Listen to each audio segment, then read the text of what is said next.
Hello mga lalab, si Lolay magluto ng rice. Alam niyo ba kung ano ang rice namin?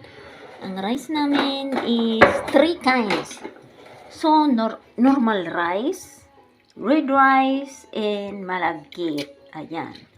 Normal rice, and then red rice and malagkit. Alam niyo ba kung saan ko yan ilalagay?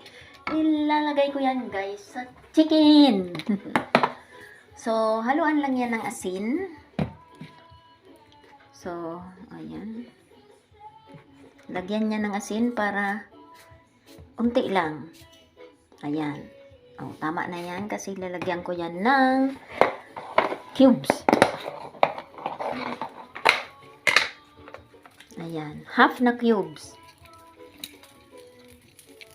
Isa lang kasi ang kamay ng lola. So,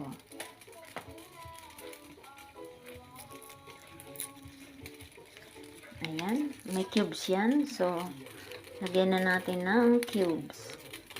Ano ba tong kamay ni Lola? Isa. Walang tagahawak. Si Lolo'y nanood ng TV. So, ayan na yung cubes dyan. At, lalagyan natin yan ng oil, guys. Oil, pampasarap sa kanin. So, ito na guys. Lalagyan natin yan ng oil. Ayan. So, 3 kinds of rice yan. So, yan ay cubes. Nilagyan natin ng cubes at asin.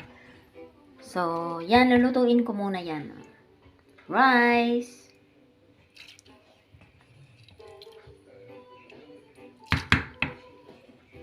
Ayan. 3 kinds of rice. So, ayan. Pakuluan na muna natin. Ito na siya. Luto na!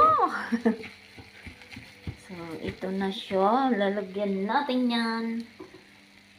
Atong guys. Lalagyan natin yan ng hiniwa ni Lulang. Ganyan. So, okay.